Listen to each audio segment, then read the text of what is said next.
Today, let me start with a question that should shake you awake. What happens when a small nation, long dismissed as powerless, suddenly proves it can strike the heart of one of the most militarized states on earth? That is the question we face tonight as reports pour in. Israel under attack, an airport burning, Netanyahu fleeing for cover, and Yemen rising from the margins of history to demand recognition. The burning of an Israeli airport, as shocking as it sounds, carries far more weight than a mere military incident. It carries symbolism that cannot be ignored. When an airport, a nation's gateway to the world, becomes engulfed in flames, it does not only disrupt flights or infrastructure, it sends a message that reverberates across the globe, a message that shakes confidence, rattles alliances, and exposes vulnerabilities that were once believed to be impenetrable. Ask yourself this: how can a state that invests billions into defense, that prides itself on technological superiority, and that touts its Iron Dome as a shield against the unexpected, suddenly find itself unable to protect its own vital entry points? This is not just about missiles striking a target, it is about the collapse of an image that Israel and its allies worked so hard to cultivate. The airport burning represents an assault not only on physical infrastructure, but on perception itself. Airports are symbols of openness, of global connectivity, of a nation's ability to welcome and send out travelers, goods, and influence. To see one in flames forces the world to confront an unsettling truth: Israel is not invincible. For decades, its reputation has rested on deterrence, on the belief that no adversary could penetrate its defenses. Yet in that single moment of fire and smoke, the myth of untouchability is fractured. And once a myth is fractured, it cannot easily be restored. Confidence, once shaken, becomes fragile, and fragility in geopolitics is dangerous because it invites more challenges, more questions, and more acts of defiance. Let us not forget the psychological dimension here. For Israelis, the sight of their airport burning is not simply a story on the news, it is a disruption of daily life, an intrusion of war into spaces they believed to be safe. It plants seeds of fear and uncertainty, making people question whether their government truly has control, whether their leaders can truly deliver the safety they promise. For the international community, allies watching from Washington, London, or Brussels, the attack raises an uncomfortable dilemma. If Israel, the supposed fortress of the Middle East, can be touched in this way, what does it say about the effectiveness of years of investment, aid, and political cover given to it? The burning airport becomes a symbol not just of Yemen's defiance, but a Western miscalculation. And here is where the story deepens. In politics, symbolism often outweighs statistics. A single airport burning is more potent than dozens of smaller strikes elsewhere because it captures the imagination, it makes headlines, it changes how people talk about a conflict. It becomes a rallying cry for one side and a haunting embarrassment for the other. Yemen, long dismissed as powerless, now finds itself portrayed as capable of inflicting wounds on one of the region's most powerful states. That narrative shift matters. It inspires others who feel marginalized, it warns others who feel too secure, and it destabilizes the balance that leaders like Netanyahu rely upon to maintain legitimacy. Here is the hook: airports are not supposed to burn in Israel. That is the unspoken promise the government has sold to its people and to its allies. They have promised security, they have promised order, they have promised control. And when that promise is broken in such a dramatic and public fashion, the consequences go far beyond the flames. The image of smoke rising from Israel's gateway to the world will not fade quickly. It will be replayed, analyzed, and remembered as a moment when the curtain was pulled back, when weakness was exposed. And in global politics, the perception of weakness is often as damaging as weakness itself. So let us understand the burning airport not as an isolated event, but as a crack in the facade of power. Once cracks appear, they widen. Once fire burns, it leaves scars. And once the myth of invulnerability is shattered, it is almost impossible to piece it back together again. This is why the event resonates so deeply. It is not about the airport alone, it is about what the airport represents. It is about the realization that Israel's shield is not absolute, that power has limits, and that those who are supposed to remain voiceless can set the stage ablaze. The image of Benjamin Netanyahu fleeing for safety in the face of an attack is not simply a personal act of survival, it is a political earthquake. Leadership, particularly in times of crisis, is built on perception as much as action. A leader's strength, confidence, and control are meant to reassure a nation that no matter the storm, someone steady is at the helm. When that image is interrupted by reports of retreat, of seeking refuge rather than commanding the situation, the consequences ripple far beyond the immediate moment. Ask yourself this: what happens when the figure who has long presented himself as the guarantor of security is suddenly seen as vulnerable, even fearful? That is where Netanyahu's challenge truly begins. For years, Netanyahu has positioned himself as the protector of Israel, the man who would stand firm against Iran, Hezbollah, Hamas, and now even Yemen.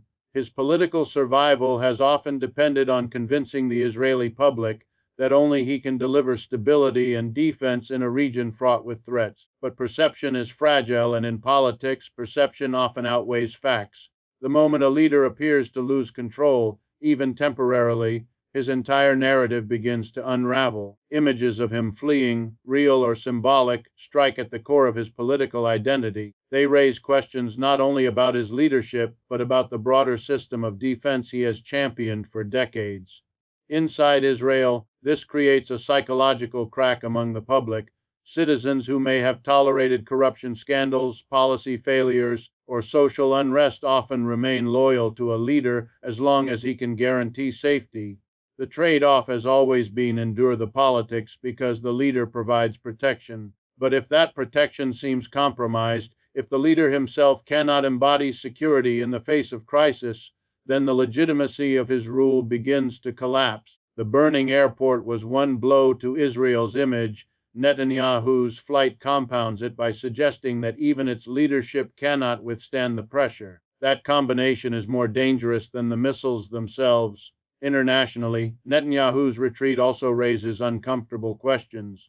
Washington, Tel Aviv's closest ally, depends on Israel being portrayed as a stronghold of stability in the Middle East. Western leaders have long sold Israel as the secure partner in an unstable region, the fortress that can project strength on behalf of the West. Yet if Netanyahu, the face of that fortress, is seen as shaken, what does it say to allies who invest billions in military aid, intelligence cooperation, and diplomatic cover? Suddenly, the promise of Israel as an unshakable ally looks less convincing. Rivals, meanwhile, are watching closely, drawing lessons about vulnerability, about leverage, about opportunity. The hook here is simple: when a leader runs, the system itself begins to wobble. Leadership is not just about policies and speeches, it is about the performance of strength. The people watching, citizens, enemies, allies, all draw conclusions from how leaders respond in moments of danger. A leader who stands firm projects resilience. A leader who retreats projects uncertainty. In geopolitics, uncertainty can be fatal because it invites more pressure, more attacks, more challenges to authority. Netanyahu has built a career on projecting defiance. Now he faces the risk of being remembered for retreat. There is also the symbolic irony. Netanyahu has long sold himself as the immovable defender of the Jewish state, the one man who will never bend, never bow, never compromise with those he calls Israel's enemies. Yet in this moment, he is seen not as the immovable figure, but as one forced into movement, into fleeing. The symbolism cuts deep because it reverses his own narrative. It tells Israelis and the world that even the strongest figures can stumble, even the most defiant can falter, even the most protected can feel fear. This is why his flight matters more than the act itself. It will not be remembered only as Netanyahu seeking shelter. It will be remembered as a metaphor for leadership under fire. It will be replayed by critics, cited by opponents, whispered among allies who once placed unwavering trust in him. And for Netanyahu, who has survived politically by projecting strength, that whisper may be louder than any missile strike. Because once a leader's strength is questioned, every subsequent decision, every future claim of security, every attempt to project authority is colored by that moment of doubt. So the real story here is not simply Netanyahu's physical movement to safety, it is the political movement it sets off. A leader who flees sparks a nation's doubt, an ally's hesitation, and an enemy's confidence.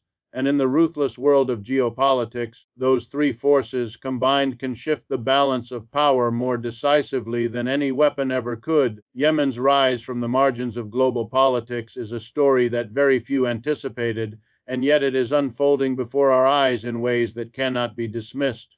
For decades, Yemen has been portrayed in Western media as nothing more than a footnote, a nation defined by poverty, instability, and endless war. It was considered irrelevant in the corridors of Washington, Brussels, and Tel Aviv, except as a place to exploit geopolitically or as a battlefield for proxy wars. But history has a strange way of turning the overlooked into the central players, and that is exactly what is happening today. Ask yourself this: how does a nation starved, blockaded, and bombarded for years suddenly emerge as a force that can bring Israel, one of the most militarized states in the world, to its knees, even if only temporarily? That is not just an attack, it is a rebirth of political identity. The transformation of Yemen from victim to challenger represents one of the most dramatic shifts in Middle Eastern politics in recent memory.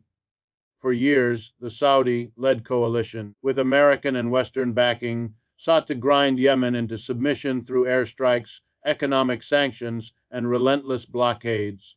The narrative was clear: Yemen would be kept weak, dependent, and voiceless. Yet the very tools meant to suppress Yemen have instead forged resilience. This is a pattern history has shown us again and again. When a people are stripped of everything, they find power in the one resource that cannot be taken from them: resolve. What the world is witnessing now is not just missiles and drones. It is the political awakening of a nation that was written off as irrelevant. What makes this rise so significant is the imbalance of power at play. Yemen does not have the wealth of Saudi Arabia, the technology of Israel, or the global influence of Iran. And yet, in striking Israel, Yemen has captured the world's attention in a way that no diplomatic negotiation ever could. The burning of an airport, the image of Netanyahu fleeing, these are not just battlefield victories for Yemen, they are moments of visibility.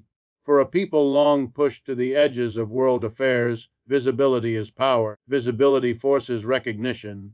Visibility forces even the strongest to acknowledge your existence. And once you are recognized, you can no longer be ignored.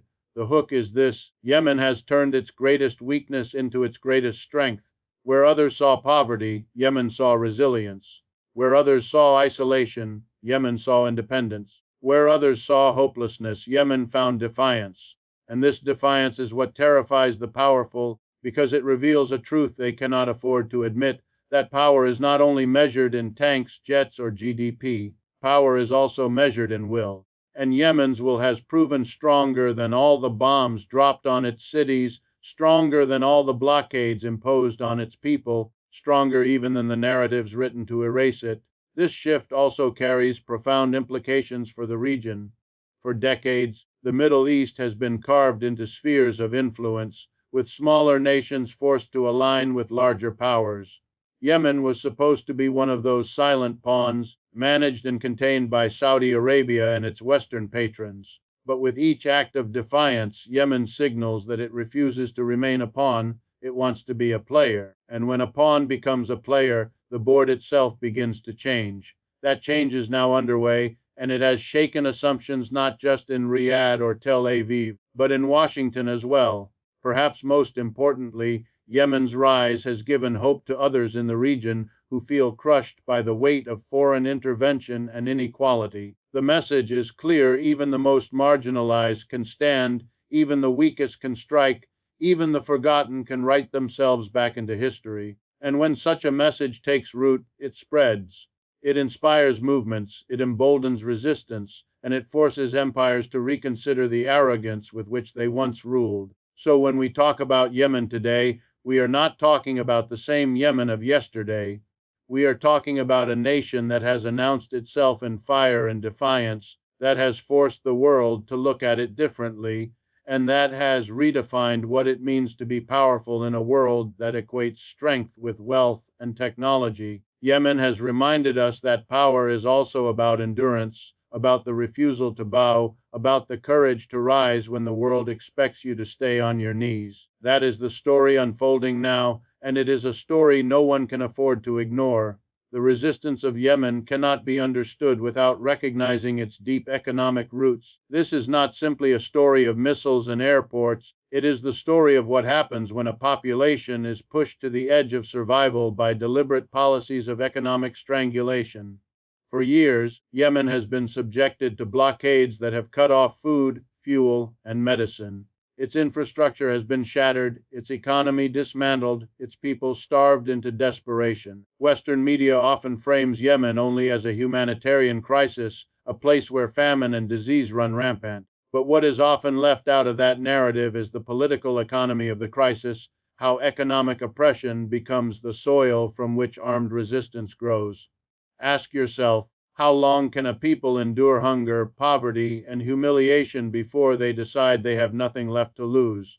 That question is no longer hypothetical in Yemen. It has been answered in the form of defiance that is shaking even the most fortified of states. The blockade of Yemen was not an accident of war, it was a calculated strategy. By choking off the country's access to essential goods, the Saudi-led coalition, supported by powerful Western allies, hoped to break the will of the Yemeni people. They believed that economic deprivation would force surrender, that starvation would quiet resistance, that desperation would lead to submission. But history teaches us again and again that when economic oppression reaches unbearable levels, it produces the opposite result. It breeds anger, it fuels determination, it convinces people that survival itself requires resistance. What is unfolding now in Yemen is the living proof of that truth. The missiles that reached Israel carry not just military significance, but the weight of years of hunger, displacement, and deprivation. They are as much economic missiles as they are military ones. And here lies the powerful hook: weapons are built in factories, but resistance is forged in suffering. You can bomb a nation's cities, you can starve its children, you can close its ports, but you cannot extinguish the will of a people who know that surrender means extinction. That is why Yemen, instead of collapsing under economic pressure, has risen with a force that now commands global attention. The very policies designed to erase Yemen's resistance have instead intensified it. Every closed port, every empty stomach, every powerless hospital became another reason to fight, another justification for defiance, another spark in a fire that now reaches beyond its borders. Economics, after all, is about power, who has it and who doesn't. For decades, Yemen has been on the receiving end of power wielded against it. It was exploited, dismissed, and punished for refusing to conform. But what those in power failed to see was that by making Yemen suffer so profoundly, they created the conditions for Yemen to redefine what power looks like. Power, in Yemen's case, was not the accumulation of wealth or the possession of vast armies. It was the sheer resilience of its people. It was the ability to turn deprivation into determination, scarcity into strength, and loss into leverage. This is a lesson the world is being forced to learn in real time. The economic roots of Yemen's resistance also serve as a warning to other nations. Economic warfare, whether through sanctions, blockades, or exploitation, is often used as a weapon by the powerful to control the weak. But Yemen demonstrates that this weapon has limits. Push people far enough, and you do not destroy their capacity to resist, you ignite it. And when that resistance explodes into the global arena, as it has now with the strikes against Israel, it alters political realities in ways the architects of economic oppression never anticipated. What makes Yemen's defiance so compelling is that it carries a moral weight as well. When a nation fights not for expansion, not for conquest, but for survival against economic strangulation, its resistance resonates. It reminds the world that even in the most desperate conditions, dignity can still drive action. That is why Yemen's actions, while controversial, cannot be dismissed as mere aggression. They are the inevitable outcome of a people forced into a corner, a people for whom resistance became the only path left to preserve identity, sovereignty, and survival itself. So when we see Yemen striking at Israel, we must understand it not only as a military act, but as the culmination of years of economic warfare imposed upon them. The burning airport is as much a product of blockaded ports in Yemen as it is of weapons in their hands. It is a lesson that economic injustice does not remain contained within borders. It eventually erupts, it spills over, it reshapes political landscapes far beyond the immediate battlefield. And it leaves us with a sobering truth: you cannot starve a people into silence forever. The attack on Israel and the response from Yemen must be seen in the broader context of shifting power dynamics across the Middle East. For decades, the region has been shaped by a hierarchy imposed from outside: Washington at the center, Israel as the military stronghold, Saudi Arabia as the financial pillar, and smaller nations forced into roles of dependency or silence. This hierarchy has been sold to the world as permanent, as though the balance of power was fixed and unchangeable. But history is never static, and what we are witnessing now is the unraveling of that illusion. When Yemen, long dismissed as too weak to matter, is able to pierce the very heart of Israel's security, it sends a signal that the old balance is no longer secure. It is not simply a missile strike, it is a warning shot to an entire system of power. What makes this shift so important is that it reveals a vulnerability in what was thought to be untouchable. Israel, long backed by the United States as the fortress of Western interests in the region, is supposed to project dominance and stability. The Iron Dome, the vast intelligence networks, the billions in aid, all of these were meant to guarantee that Israel stood above its neighbors in terms of military power.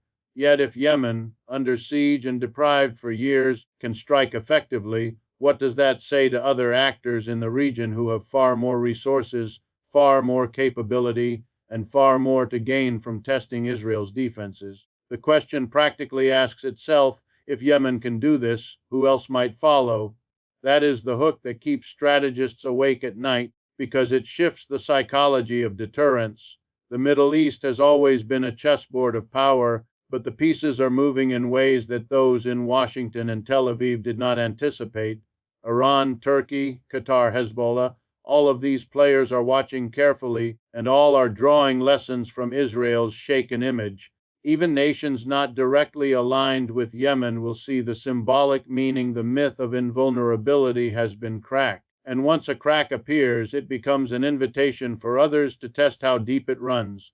This is how empires unravel, not through one decisive defeat, but through the accumulation of small challenges that grow larger over time. And it is not only regional players who are recalculating. Global powers like Russia and China will see in this moment an opportunity to expand their influence by presenting themselves as alternatives to the Western dominated order. If US-backed allies like Israel can be shaken, then the promise of American protection looks less convincing. That in turn gives room for others to maneuver, to offer support, to build alliances, and to chip away at the foundations of Western dominance in the region. What looks like a single burning airport is, in reality, a tremor that could lead to a geopolitical earthquake. The real shift here is psychological. For decades, the narrative has been that Israel holds overwhelming dominance, that its neighbors can do little more than protest. But narratives are fragile things, and when they break suddenly. The people of the region now have a new story to tell: that even the strongest can be touched, even the fortress can be breached, even the protector can be made vulnerable. That new story is dangerous to those in power because it spreads faster than any weapon. It inspires resistance, it fuels defiance, and it undermines the very deterrence that Israel and its allies depend on to maintain order. The hook lies in this realization: power in the Middle East is no longer flowing in one direction. The smaller states, the movements that were once treated as nuisances rather than threats, are reshaping the balance. This does not mean that Israel or its allies are suddenly weak, but it does mean that their dominance is no longer unquestionable. And in politics, the difference between unquestioned dominance and contested dominance is everything. Once doubt enters the equation, it multiplies. Once fear is felt on one side, courage grows on the other. That is the dynamic unfolding now, and it is why the attack resonates far beyond the immediate battlefield. So the strike on Israel is not an isolated act of aggression. It is a marker of transition. It is the moment when the narrative of the region begins to shift, when the old balance of power starts to loosen, and when new possibilities open for those who refuse to remain silent. Yemen's defiance, unexpected as it may be, has accelerated this process. The question is no longer whether power in the Middle East will shift, but how quickly and how dramatically. The message carried by this attack extends far beyond the battlefield and far beyond the borders of Israel and Yemen. It is a reminder etched in fire that no empire, no matter how powerful, is invincible. History has shown us again and again that the moment a system declares itself untouchable is the moment when cracks begin to form. The Roman Empire, the British Empire, the Soviet Union, all believed their reach was too vast to be challenged, and yet all eventually fell, not always from direct confrontation, but from the steady accumulation of resistance, fatigue, and overconfidence. Today, Israel and its Western backers face a similar reckoning. The burning airport is not only a tactical event, it is a metaphor that tells the world that even the strongest walls can be breached. The hook lies in the symbolism of vulnerability. Israel has long been portrayed as the most fortified state in the Middle East, backed by Washington's billions and armed with the latest military technology. The Iron Dome became a global symbol of impenetrability, a system advertised as capable of stopping any threat. And yet here we are, discussing a successful strike that not only reached its target, but also sent a head of state into hiding. That is not simply a dent in military armor, it is a rupture in the narrative of absolute power.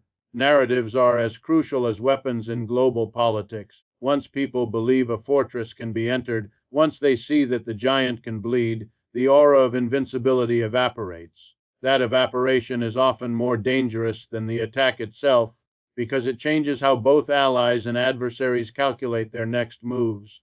For the oppressed, the lesson is clear: resistance is not futile. For decades, smaller nations and movements have been told that they cannot challenge the established order, that the military and economic might of global powers is too great to confront. Yemen's actions, however controversial, disrupt that narrative. They remind the world that power is not simply a matter of resources, it is also a matter of will, of persistence, and of the refusal to surrender. When the poorest country on the Arabian Peninsula can shake the richest, most armed state in the region, it sends a message to every corner of the world where people are told to stay silent. It tells them silence is not the only option. For the powerful, the lesson is equally clear but far more uncomfortable. The illusion of control can vanish overnight. Decades of investment in military superiority, in intelligence networks, in global alliances, can be undermined by a single act of defiance. That is the true danger of what we are witnessing. Not the flames of the airport itself, but the flames of doubt now burning in the minds of those who once believed their dominance was secure. Empires survive not only through force, but through the perception of inevitability. When that inevitability is questioned, the cracks widen quickly, and we cannot ignore the global audience watching all of this unfold. Nations in Africa, Asia, and Latin America, many of them burdened by sanctions or foreign intervention, are drawing lessons from this moment. They see that even the most powerful states can be humbled, that even the most advanced systems can fail, that even the most secure leaders can be made vulnerable. This realization has the potential to reshape international relations in ways Washington and Tel Aviv are unprepared for. It makes alliances more fragile, deterrence less effective, and resistance more appealing. This is why the strike is so important. It is not the material damage alone that matters, it is the psychological shift it produces. The airport may be rebuilt, Netanyahu may return to the stage with words of defiance, but the image of weakness cannot be erased so easily. And once weakness is seen, it is remembered, repeated, and used. Rivals will remember it when planning their next moves. Allies will remember it when deciding how much trust to place in Israel's strength. And the oppressed will remember it as proof that giants can fall. So when we say no empire is invincible, it is not just a slogan. It is a warning that the cycle of history continues. The attack on Israel is a small moment in a larger story, a story in which the balance of power constantly shifts, where dominance is temporary, and where resistance has a way of outlasting oppression. The world is watching because this event is more than news. It is a lesson, one that both the mighty and the powerless will not soon forget. Let me close with this. You may cheer or you may mourn, depending on your politics, but do not ignore what has just happened. A people who were supposed to remain invisible have become visible. A leader who proclaimed strength has been seen running, and a system that claims stability is trembling. That is the story. The airport may burn today. The headlines may scream about Netanyahu tomorrow, but the deeper truth is this: history is shifting before our eyes, and whether you call it the glory of Yemen or the humiliation of Israel, it is a reminder that no empire, no leader, no nation is beyond the reach of those it sought to crush. Thank you.